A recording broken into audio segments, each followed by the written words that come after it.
Pasa el tiempo y gracias a Dios que seguimos avanzando en el estudio de la palabra de nuestro Dios. Y casi estamos haciendo una especie como de instituto bíblico aquí en la iglesia a través de estar llevando semana tras semana pues un estudio, y mire qué bendición. Entonces vamos al Salmo 86, hermanos, y este salmo aparece en el libro 3. Aquí estamos, ya nada más nos faltan 3 salmos, el 87, 88, 89, y ya terminamos con esta parte de la estructura del libro de los salmos y vamos a continuar con la siguiente. Bien, bueno, el Salmo 86 tiene 3 cosas muy especiales, 3 cosas. Fue escrito por David. Es una cosa muy especial porque en esta sección de la estructura del libro de los Salmos es el único salmo de David. Es decir, aquí en esta parte, en este libro 3, el único salmo de David es el 86. Bueno, y el título se llama Oración de Quebranto. Oración de quebranto primeramente porque esa es una parte dentro del salmo. Luego, exaltación, la oración de exaltación porque David exalta al Señor. Y por último, es una oración de consolación porque recibe la ayuda de parte del Señor. Bien, entonces vamos a ver este salmo. Oración de quebranto, exaltación y consolación. Bien, vamos a ver algunas cosas relacionadas con este salmo. En primer lugar, este salmo es atribuido al rey David y es el único que aparece en el libro 3, como ya lo acabamos de mencionar. Se trata este salmo de una súplica a causa de gente violenta que deseaba la muerte del rey. Había una gente, un grupo de personas que deseaban destronar a David y quedarse con el reino. No se sabe exactamente el contexto histórico, sin embargo se sabe que el rey Saúl, los filisteos, los pueblos vecinos de Israel y gente del reino deseaban la muerte de David. Incluso, no olvidemos que hasta su propio hijo, Absalón, quería quedarse con el reino. Bien, este es un salmo de confianza en la misericordia y grandeza del único Dios de Israel. Entonces, el salmo exalta la gran misericordia de Dios. Bien, vamos a ver, entonces, hay 3 cosas que se van a ver en este salmo. Número 1, el creyente quebrantado, que en este caso, desde el punto de vista del salmo, es David.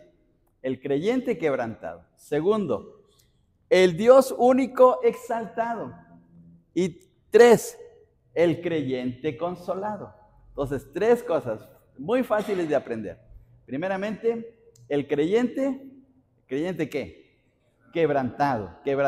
Número 2, el único Dios exaltado. Dios es exaltado. Y número 3, el creyente consolado. Entonces, no se nos olvide esas 3 partes de este maravilloso salmo. Este salmo tiene 17 versículos, si ustedes lo quieren ver ahí en sus Biblias, tiene 17 versículos y se pueden dividir en 3 partes.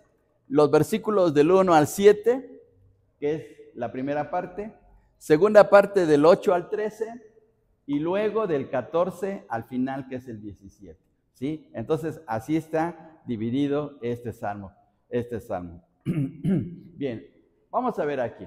Primeramente, vamos a ver el primer punto, el creyente quebrantado. Veamos las palabras de David. Inclina, oh Jehová, tu oído, escúchame, porque estoy, ¿y cómo estoy? Afligido y menesteroso.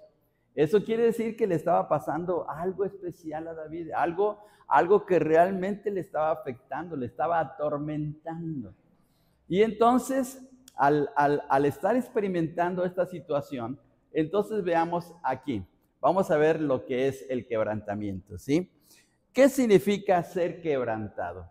Porque David se quebranta aquí, aunque no utiliza la palabra quebrantarse, pero en práctica, en acción, se está quebrantando.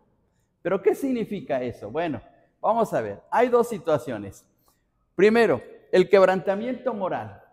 El quebrantamiento moral viene cuando pasamos por una situación difícil, como en el caso de una enfermedad grave, o cuando perdemos un ser querido, o también cuando tenemos un problema económico muy fuerte, cuando tenemos un accidente, cuando una situación conflictiva surge dentro de la casa o dentro del trabajo, y entonces nos sentimos impotentes, nos sentimos sin fuerzas, nos sentimos decaídos, y entonces ese es un quebrantamiento, pero un quebrantamiento de tipo moral, de lo que nos está pasando, ¿sí?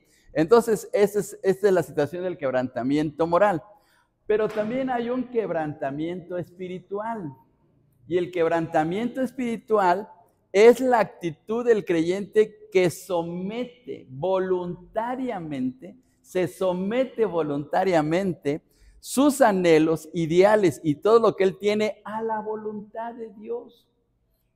Es decir, está dispuesto a humillarse, a someterse, a quebrantarse para que Dios tenga el primer lugar, para que Dios pueda hacer su voluntad, aunque sea a través del dolor, a través de una situación crítica, a través de una situación que no es comprensible.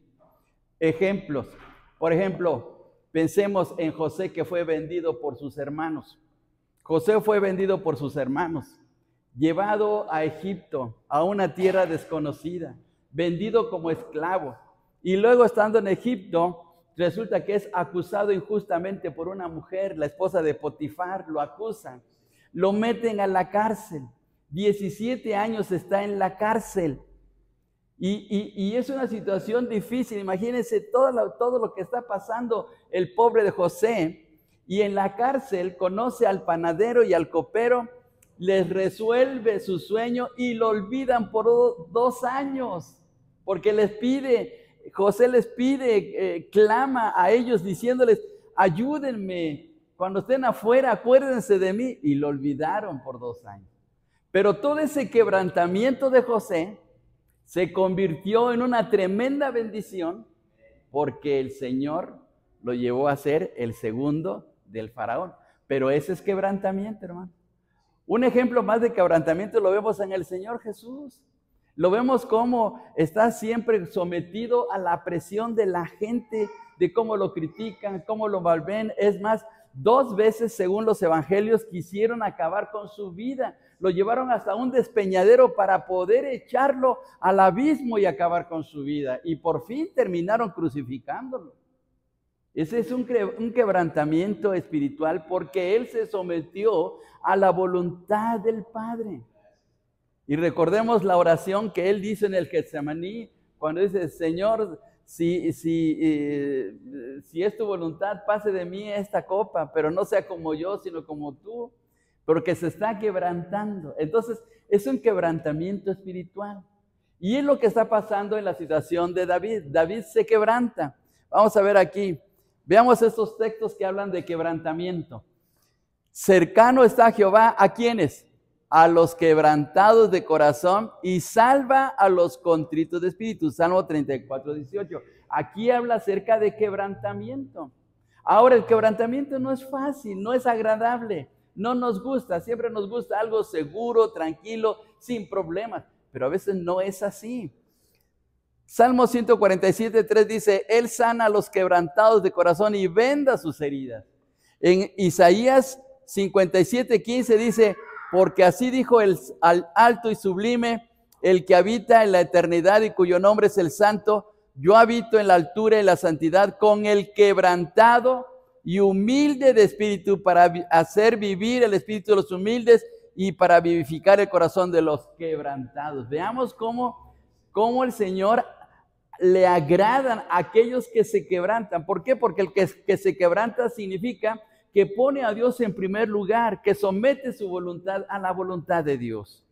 Y entonces, esa actitud del quebrantamiento es la que tiene David en este salmo. Aunque no se utiliza la palabra quebrantarse, pero es la actitud por la manera como se está redactando este salmo. Bien, ahora vamos a ver aquí esta situación. Veamos, el versículo 1 dice, inclina, oh Jehová, tu oído y escúchame, porque estoy afligido y menesteroso. Ahora, la palabra afligido que se utiliza aquí es en el sentido emocional. Emocionalmente se sentía, pero deshecho. Se sentía en una situación crítica.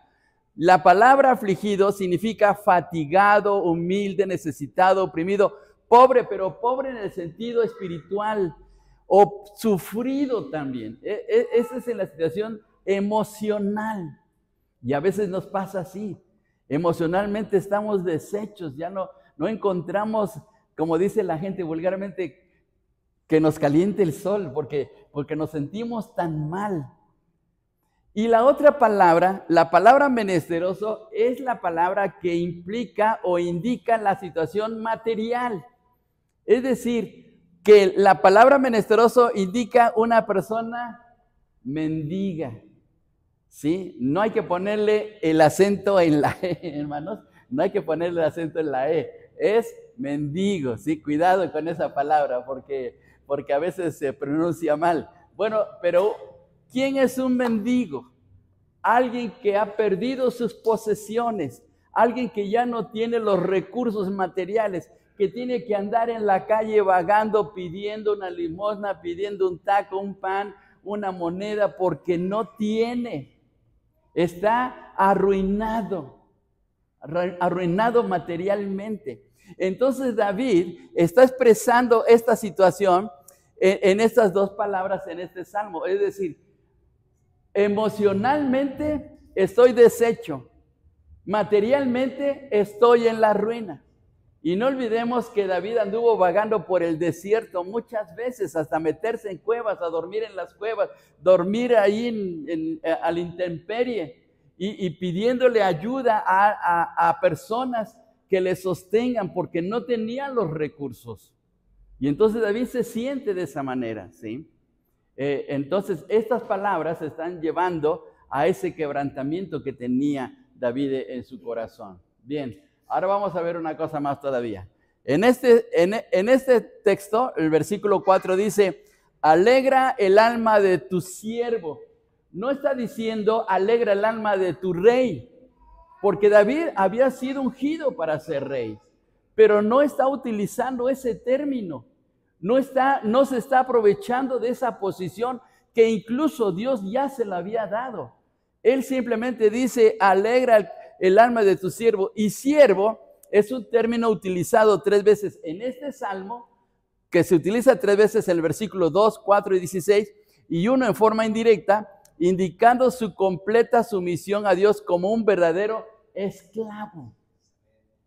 Entonces vemos la situación emocional, la situación económica, y ahora considerarse como un esclavo es lo que está indicando ese quebrantamiento de David. Que le dice, Señor, mira en qué condición estoy deshecho, no tengo recursos, mira, soy tu esclavo, así es que ayúdame, Señor, sácame de esta situación. Y los primeros 7 versículos del Salmo 86 precisamente hablan acerca de ese quebrantamiento. Volvemos otra vez a la estructura, vamos a regresar un poquito. Por eso aquí, en el bosquejo, el creyente quebrantado, que es David, en los versículos del 1 al 7, está expresando esa situación, que se siente completamente, pues, mal en su vida, totalmente desamparado, por decir así, aunque sabe que Dios está con él, pero se siente de esa manera. Bien, ahora vamos a regresar otra vez, más adelante, ¿sí? Veamos esto, ¿sí? En esta sección, los versículos 1 al 7, está la base de su súplica. ¿Por qué está suplicando de esta manera? ¿Por qué se atreve a suplicarle a Dios así? Porque, fíjense bien, en el versículo 2 dice estas palabras. Vamos a ver en nuestras Biblias. Versículo 2, Salmo 86, 2. Dice así, guarda mi alma porque soy, ¿qué cosa? Piadoso. La palabra piadoso significa alguien que le tiene devoción a Dios, que le tiene devoción. ¿Y qué es devoción? Significa que tiene el anhelo de Dios, que está dispuesto a buscar a Dios con todo su corazón, que dentro de sus quehaceres de la vida, lo más importante es Dios, ¿sí? Una persona devota es una persona que busca en primer lugar las cosas de Dios, ¿sí? Y es lo que dice aquí David: Señor, tú eres lo más importante para mí, tú eres lo primero, ¿sí? ¿Recuerdan ustedes el famosísimo texto de Filipenses 1:21? ¿Recuerdan ese texto? Filipenses 1:21. Porque para mí, ¿qué más? El vivir es Cristo y el morir es ganancia. Y el morir es ganancia. Entonces, eso es devoción. Esa es la forma piadosa de alguien que está buscando a Dios con todo su corazón. Y David así era. David tenía sus errores, había cometido pecados, había tomado malas decisiones, pero aún así era un hombre que deseaba a Dios, que anhelaba a Dios, que amaba a Dios, ¿sí? Pese a sus debilidades e inclinaciones, ¿sí? Veamos, entonces es piadosa. Una segunda cosa, confía en su Dios. Una de las cosas meritorias en la vida de David es que siempre estaba confiando en Dios. Y cuando a veces no ocurría, Dios lo disciplinaba y lo volvía otra vez al camino, porque Dios deseaba que siempre su mirada estuviera en él. Entonces confía en Dios. Vamos a ver el versículo 2. Otra vez, versículo 2 dice: guarda mi alma porque soy piadoso. Salva tú, oh Dios mío, a tu siervo que en ti confía. ¿Sí? En tu siervo que en ti confía. Y ahora, hermanos, pregunta necesaria en el estudio: ¿confiamos en Dios? Y qué bendición, ¿verdad? Qué bendición poder confiar en Dios, ¿sí? Porque cada día o cada semana surge una situación, a veces en el trabajo, a veces en la iglesia, a veces en la calle, a veces en la familia, y necesitamos confiar en nuestro Dios, decirle: Dios, ayúdame, dame sabiduría para resolver esta situación, dirígeme a hacer lo correcto. Y ahí es ahí donde debemos de confiar, como el caso de David. Bien, una cosa más, es constante en la oración. Versículo 3, ¿cómo dice? Todos juntos: ten misericordia de mí, oh Jehová, porque a ti clamo todo el día. Entonces estaba buscando a Dios todo el día, clamaba al Señor, ¿sí? Entonces era un hombre de oración. Y número 4, porque dependía de la misericordia de Dios. Versículo 3 dice: ten misericordia de mí, oh Jehová, ten misericordia. En este salmo aparece varias veces la palabra misericordia, porque David sabe que la misericordia es la ayuda de Dios hacia el necesitado. Podemos definir qué es misericordia. La misericordia es el afecto, el amor de Dios a alguien que está necesitado, ¿sí? Entonces, cuando Dios ve a alguien que está pasando por una situación crítica, lo que hace es ayudarlo extendiendo su misericordia por la condición en que está la persona, ¿sí? Entonces, eso es misericordia. Y David estaba en esa situación. Bien, vamos ahora aquí. Veamos aquí la manera como David está expresando el quebrantamiento. Dice: escúchame, porque soy pobre y necesitado, versículo 1. Guárdame a tu siervo que en ti confía, versículo 2. Alégrame porque tú me respondes, versículo 7. La expresión oh Dios, que aparece varias veces en este salmo, oh Dios, se repite 9 veces y está expresando esa necesidad de Dios. Fíjense bien, hermanos. Vamos a ver, vamos a empezar desde el versículo 1. Dice: inclina, oh Jehová, ¿sí? Inclina, oh Jehová. Luego nos saltamos al versículo 3. Ten misericordia de mí, oh Jehová. Ahora nos saltamos hasta el versículo 6. Escucha, oh Jehová. Y luego versículo 8. Oh Señor. Y luego nos saltamos al versículo 14. Oh Dios. ¿Sí? ¿Por qué lo está diciendo así? Porque está expresando su necesidad de Dios, ¿sí? Entonces es una exclamación de pedir ayuda, de expresar su necesidad del Señor. Entonces David está expresando de esa manera. Bien, entonces veamos esta palabrita, estas dos palabritas, oh Dios, que son reflejo emocional de David. Bien, vamos aquí adelante. Vamos adelante. Ahora, el único Dios exaltado, en medio de esa situación que está viviendo y que todavía nos dice, David todavía no nos dice por qué está pasando esta situación. Todavía no nos expresa. Primero nos hace ver que está en una situación muy crítica, pero todavía no nos dice cuál es la razón. Pero sin embargo, ahora, en medio de ese problema que él está viviendo, ahora exalta a Dios, le da el lugar a Dios, pone a Dios en primer lugar, lo pone por encima de todas sus necesidades y todas sus luchas, ¿sí? Entonces dice el versículo 8, oh Señor, ninguno hay como tú entre los dioses, ni obras que igualen a tus obras. Mira, Dios, tú eres lo más maravilloso, tú eres un Dios grande y poderoso, tú eres lo mejor que ha pasado en mi vida, porque exalta a Dios, lo pone en alto, ¿sí? Y entonces veamos acá, veamos aquí, en esta situación, en la exaltación de Dios por su nombre. Dice, oh Señor, ninguno hay como tú, ninguno hay como tú, ¿sí? Nadie se compara a ti, Señor, y tú eres el todo para mí, porque nadie se puede comparar contigo, Señor. ¿Quién te puede igualar? ¿Quién es más grande que tú? ¿Quién tiene más poder que tú, Señor? ¿Quién puede hacer las grandes maravillas? Solamente tú, Señor. Entonces lo está exaltando. Luego, su gloria. Vendrán todas las naciones que hiciste y adorarán. Tarde o temprano, las naciones se tendrán que doblegar ante el Señor.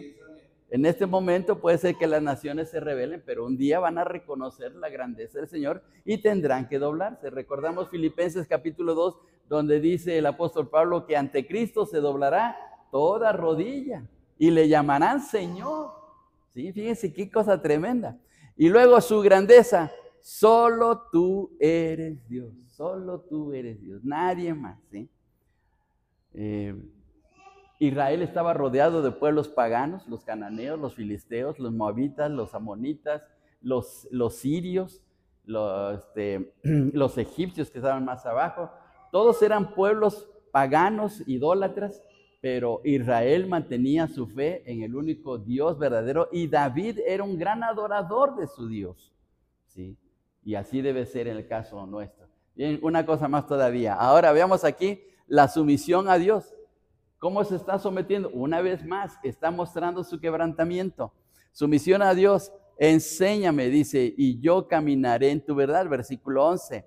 Mírame, da tus fuerzas a tu siervo. Versículo 16. Ayúdame, haz conmigo señal para bien.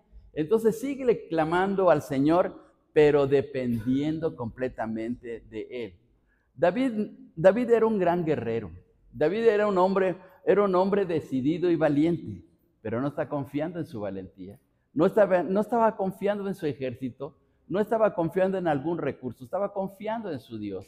Y por eso es que él se está sometiendo a Dios, quiere depender de Dios. Y mire qué bendición tan grande, ¿sí? Qué ejemplo tan tremendo de David, que a pesar de que ya era rey para ese momento, se está sometiendo humildemente a Dios. Bien, vamos a una cosa más todavía.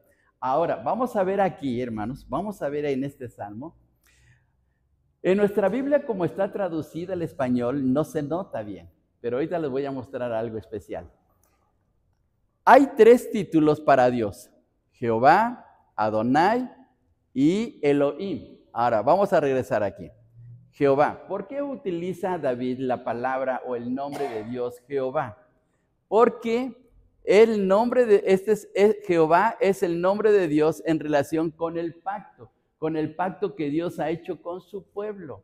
Es un pacto de fidelidad de Dios a Israel y es un pacto condicional. Fíjense bien, propiamente el nombre de Jehová es el Dios del pacto y el pacto de Dios con su pueblo fue un pacto condicional en el cual Dios se comprometía a ser fiel si su pueblo Israel cumplía con su ley, ¿sí? Entonces, si Israel cumplía su ley, Dios iba a ser fiel. Ahora, muchas veces Israel quebrantó la ley, pero Dios permanecía fiel.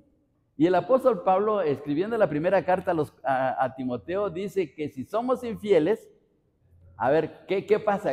¿Qué dice el texto? Si somos infieles, Él permanece fiel. Él no puede negarse a sí mismo. El Señor sigue permaneciendo fiel. Él no quebranta su pacto. Mire qué bendición tan grande. Tenemos un Dios que es maravillosamente fiel, aun cuando quebrantemos nuestra relación de fidelidad con Él, aún Él sigue permaneciendo fiel. Miren qué grandioso es nuestro Dios. Entonces la palabra Jehová tiene que ver con eso, con el asunto de la fidelidad hacia Dios. Luego 2, Adonai. Esta palabra hebrea significa Señor. Señor. Aquí en nuestro Salmo 86 aparece varias veces la palabra Señor. Por ejemplo, veamos en el versículo 5. Versículo 5. Dice, porque tú, Señor, ahí está, tú, Señor, eres bueno y perdonador. Ahí está el título de Señor. Pero la palabra hebrea es la palabra Adonai. Esta palabra hebrea significa Señor. Adonai también se usa para designar a una persona humana de autoridad. Y en 1 Samuel 24:8, 26:17, 29:8, David se dirige al rey Saúl como Señor. En el sentido hacia Dios, Señor indica la grandeza del poder, la autoridad, la pertenencia y la influencia de Dios mismo. Es decir, que al estar diciendo David, Señor, está reconociendo que Él es el dueño de todas las cosas. Él es el que tiene un poder increíble y además todas las cosas le pertenecen a Él. Le pertenece principalmente a su pueblo, ¿sí? Entonces, por eso utiliza la palabra Señor. Ahorita vamos a ver un poquito más. Ahora aquí, la palabra Elohim. La palabra Elohim, que es una palabra hebrea también, la palabra hebrea que significa Dios, o Dios a veces es en minúscula, es uno de los nombres más comunes de Dios en el Antiguo Testamento. Por ejemplo, en el principio, aquí está Elohim, Dios creó los cielos y la tierra. Génesis 1:1, ahí aparece. El nombre Elohim aparece más de 2500 veces en el Antiguo Testamento. El significado básico del nombre Elohim es el de fuerza o poder de acción. Elohim es el Dios infinito, todopoderoso, que demuestra con sus obras que Él es el creador, sustentador y juez supremo del mundo. Fenezca ahora la maldad de los inicuos, mas establece tú al justo, porque el Dios justo, Elohim, prueba la mente y el corazón, según el Salmo 7:9. NBLA significa la nueva Biblia de las Américas. La NBLA significa Nueva Biblia de las Américas. Bien, entonces, ¿qué significa Elohim o qué da a entender Elohim? Al Dios infinito, todopoderoso, creador de todas las cosas. Mire, y entonces David utiliza esos términos aquí. No olvidemos que David es un israelita. Él estaba hablando en hebreo, nosotros hablamos en español, pero David hablaba en hebreo. Muy bien. Ahora déjenme mostrarles algo especial, ¿sí? Déjenme mostrarlos aquí.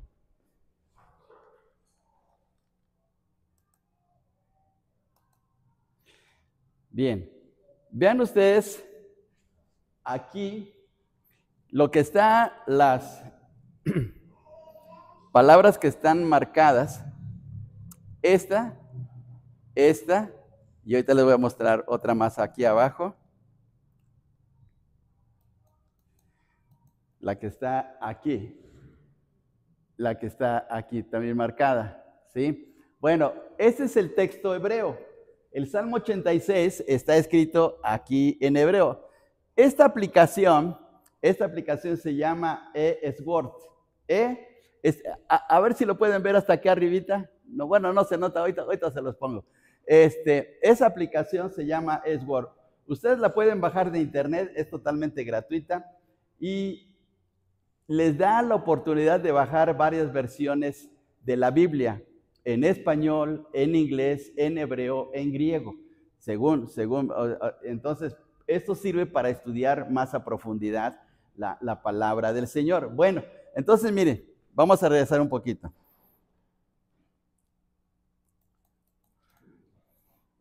La palabra que está aquí, esta que está aquí, esta palabra hebrea, es el nombre de Jehová en hebreo, ¿sí? Jehová en hebreo. La palabra que está aquí abajito, déjeme ahora ponérselas.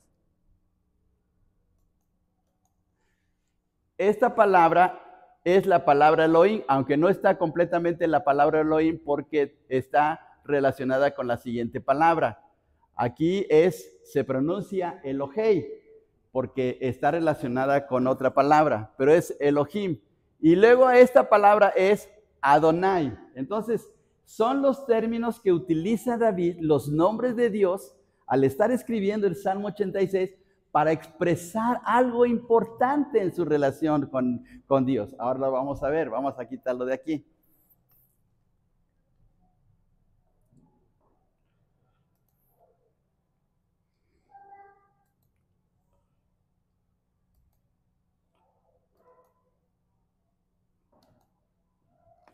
Muy bien. Ahora veamos esto. ¿Por qué está utilizando David estos títulos?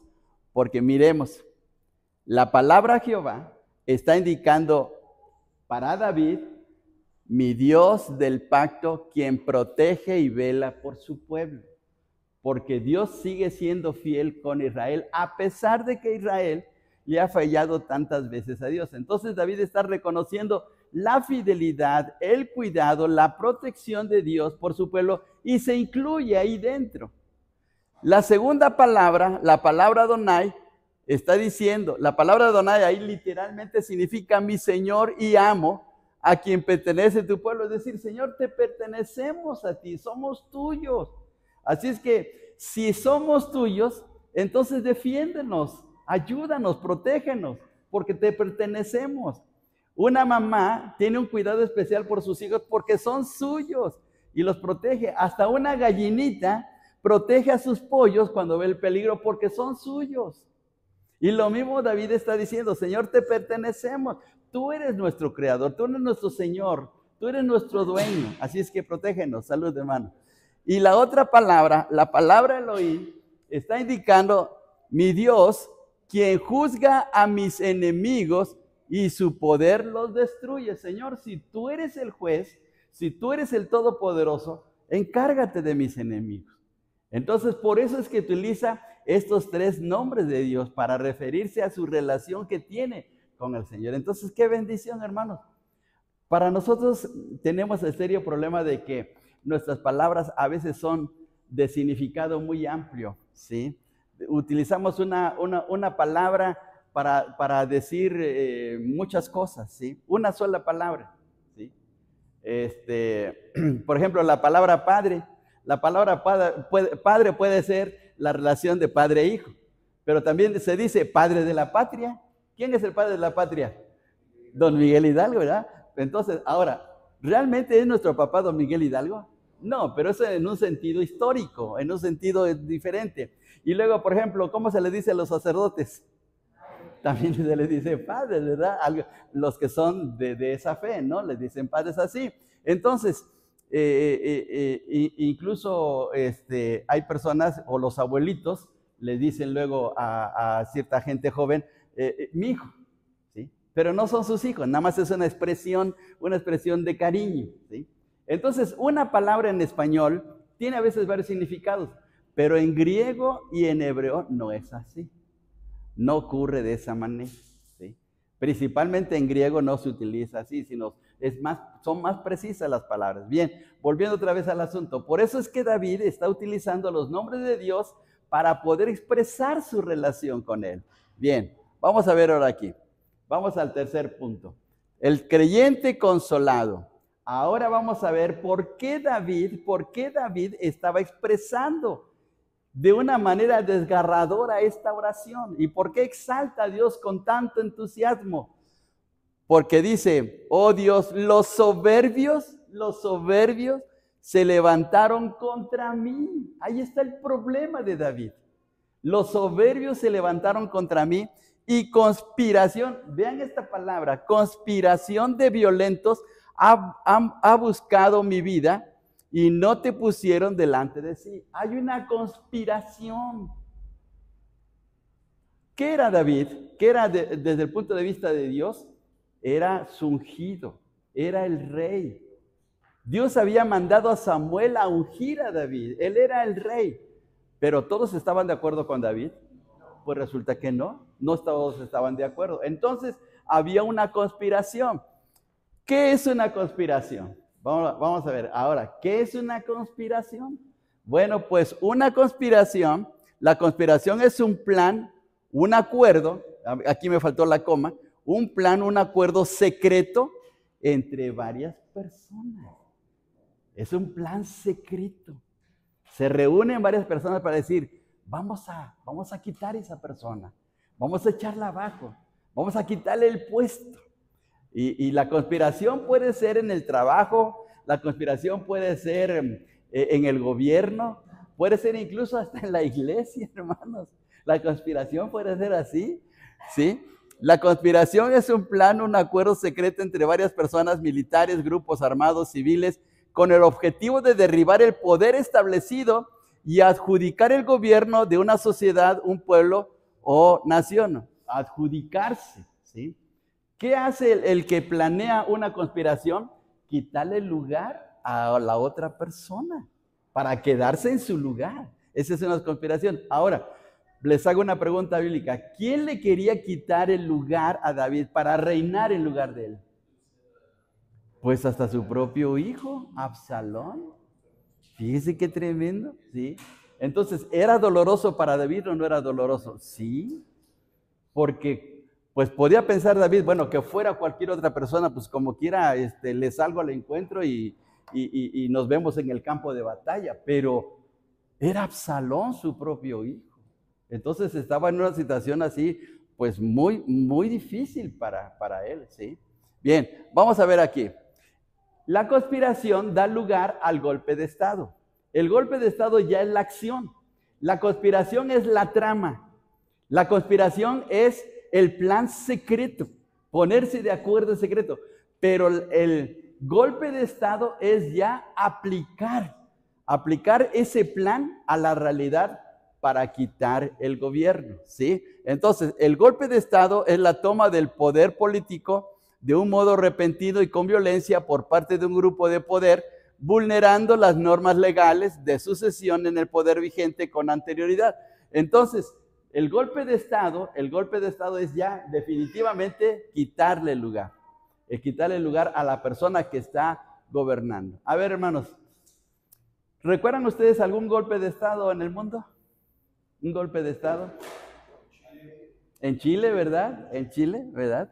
Cuando estaba gobernando el presidente Allende, ¿verdad? Con Huerta, ¿verdad? Sí, también, golpe de Estado. Bien. Entonces, pues en el sentido bíblico, David estaba pasando por una situación crítica porque posiblemente, aunque no lo dice quién era, pero había una conspiración que le querían dar ese golpe de Estado. Bien, veamos esta situación. Tomando en consideración Absalón, que fuera Absalón, fíjense bien lo que dice la Biblia acerca de este hombre, hijo de David, lo que quería hacer. Había planeado según de Samuel 15:7, lo había planeado el golpe de Estado por 4 años. Por 4 años. Es decir, ya estaba la conspiración, ya estaba la trama para poder quitar a su papá del reino. 2, se proclamó rey en Hebrón, según de Samuel 15:10, se autoproclamó, se proclamó rey, cuando todavía David era. Y Absalón no fue ungido de la manera correcta por Dios. Él buscó la manera de cómo hacerse rey. 3, utilizó un consejero de David, se llamaba Aitofel ese consejero. Y ese consejero era muy allegado a David, pero le robó el corazón a Absalón. ¿Recuerdan ustedes que Absalón era de una muy hermosa apariencia? Era un artista, hermanos, era con una belleza masculina mejor que cualquier artista de Hollywood. Y por eso les robaba el corazón a la gente. 4, la conspiración se hizo poderosa porque empezó a jalar mucha gente. Dice ahí en 1 Samuel que se ponía en las esquinas de los caminos, hablaba con la gente, le decía, ¿a qué vas a Jerusalén? Ah, pues voy por un problema y eso. No te preocupes, yo te lo arreglo, ¿sí? Y dice que los abrazaba y los besaba, así dice el texto, los abrazaba y los besaba, dándoles a ellos pues la confianza de que Absalón podía resolverle sus problemas. Fíjense, ahora, pues la gente se dejaba guiar porque pues sí era el hijo de David, ¿sí? Y último, aumentó el número de aliados. mucha gente se le juntó y por eso fue proclamado rey, pero todo de una manera indebida, no con la aprobación de Dios. ¿Y cómo terminó Absalón? Según de Samuel capítulo 2, versículo 18, del 9 al 15, en la batalla con Joab, el general David perdió la batalla y su cabellera quedó engarzada en una rama y ahí llegaron los arqueros de Joab y acabaron con su vida. Fíjense qué tremendo, ¿sí? Entonces, David estaba pasando por una situación sumamente difícil porque tenía una conspiración muy fuerte y aunque el Salmo no nos dice quién era exactamente, pero históricamente podíamos pensar que podría tratarse de Absalón. Por eso era el clamor tan tremendo de David de pedirle la ayuda a Dios, que él se encargara de resolver esa situación. Bien, ahora veamos esto, ya vamos a terminar. La actitud correcta ante el conflicto. ¿Qué hace David ante esa situación tan desesperante? Pues en primer lugar, y es lo más importante, la confianza en Dios. ¿Por qué pone su confianza en Dios? Porque según el versículo 15, Dios está lleno de misericordia. Veamos el versículo 15 del Salmo 86, por favor, hermanos. Salmo 86, versículo 15, todos juntos. Mas tú, Señor, Dios misericordioso y clemente, lento para la ira y grande misericordia y verdad. Grande en misericordia y verdad. Entonces, miren qué cosa tan tremenda. Luego, una cosa más. ¿Por qué pone la confianza en Dios? Porque Dios da poder a su siervo. Le daba poder para salir vencedor en esa situación tan difícil. Versículo 16, todos juntos. Mírame y ten misericordia de mí. Da tu poder a tu siervo y guarda al hijo de tu sierva. Miren, otra vez aquí se menciona la palabra siervo y el hijo de tu siervo, ¿sí? Entonces, solamente Dios nos puede dar poder para enfrentarnos a situaciones a veces tan críticas, tan difíciles, ¿sí? A veces pasamos por una situación muy angustiosa y el único que nos puede sostener y dar poder para enfrentar esa situación, pues solamente es Dios. Y luego, 3, porque Dios va a avergonzar a los enemigos. Fíjense bien qué cosa tan tremenda. Cualquiera que quiera atacar a los hijos de Dios, aunque pueda hacerlos y hacerlos sufrir y orar y sacar ventaja de ellos, tarde o temprano, Dios se encarga de ponerlos quietos. Tarde o temprano, ¿sí? Nada más que Dios siempre da la oportunidad al arrepentimiento, pero tarde o temprano va a ser así. Y dice en el versículo 17, haz conmigo señal para bien y véanla los que me aborrecen y sean, ¿qué cosa? Avergonzados. Y va a ser así, hermano, va a ser así. Y mire qué tremendo, porque usted se enoja con la persona que hiere los sentimientos de su hijo o su hija. Sí, claro, claro. Ahora, Dios también, Dios nos protege. Y aquel que nos quiera hacer daño, aquel que quiera afectarnos, también tarde o temprano se las ve con Dios. Y por último, veamos aquí, porque Dios da consuelo, ayuda y consuelo. Y es lo que dice la parte final del versículo 17. ¿Cómo dice la parte final? El último renglón. Porque tú, Jehová, me ayudaste y me consolaste. Fíjense bien la manera como está expresado el texto. Me ayudaste, es decir, que ya pasó el problema. Me ayudaste. Es decir, ya ahora estoy viviendo en calma. Ahora me siento confortado, me siento bien. Y termina, dice, y consolado. ¿Por qué? Porque Dios intervino. ¡Qué bendición! ¿Sí? Bien, ahora, en el caso nuestro, ¿cómo podemos nosotros aplicar esta situación del Salmo 86? Porque al igual que David, tal vez no tengamos los enemigos como los tuvo David. Tal vez no tengamos un Absalón que nos haga sufrir. Pero sí tenemos problemas y necesidades y luchas. ¿Cómo las enfrentamos? ¿Cómo vamos a esa situación? Bueno, veamos aquí. Dice Hebreos 4:16, acerquémonos pues, ¿cómo? Confiadamente al trono de la gracia para alcanzar misericordia y hallar gracia para el oportuno socorro. ¿Qué nos está mostrando el Señor aquí en este pasaje? Que tenemos, hermanos, lo más maravilloso de nuestras vidas para salir triunfantes. ¿Y quién ¿quién es el que nos ayuda a salir triunfantes? Pues el mismo Señor Jesús. ¿Y por qué el Señor Jesús? Porque Él es nuestro mediador. Él es nuestro mediador. Él es el que sale a defendernos. Él es el que está a favor nuestro ante Dios, ¿sí? Hebreos 8:6 dice que Él es nuestro mediador.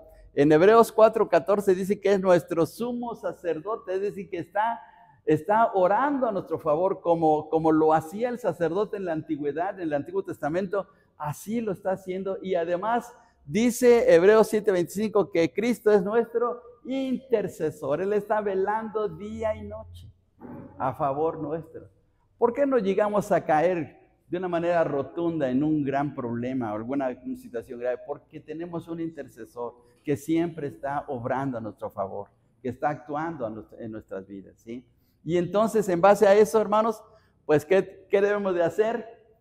Pues nuestra actitud ante los problemas diarios es, dice el apóstol Pablo, por nada, vamos a leer todos juntos, por nada estéis afanosos, sino sean conocidas vuestras peticiones delante de Dios en toda oración y ruego con acción de gracias. Es Filipenses 4:6. Entonces, ¿qué tenemos que hacer? Pues clamar a nuestro Dios como lo hizo David. Tenemos que abrir nuestro corazón al Señor y decirle, Señor, aquí están mis necesidades, aquí están mis problemas, aquí está lo que me está pasando. Y mire, Dios de verdad hace cosas y está haciendo cosas increíbles en nuestras vidas, ¿sí? Las hizo en el pasado y las está haciendo ahorita y las va a hacer para el día de mañana, porque así es nuestro Dios. Nuestro Dios es el mismo ayer, hoy y por los siglos, por siempre. Así es que debemos de confiar siempre en nuestro Dios. Bien, hermanos. Bueno, entonces, ¿qué aprendemos de este salmo? ¿Qué aprendemos de este estudio? ¿Qué aprendemos de este maravilloso salmo, hermanos? Bien. ¿Algún comentario, alguna pregunta? ¿Algo relacionado con lo que vimos?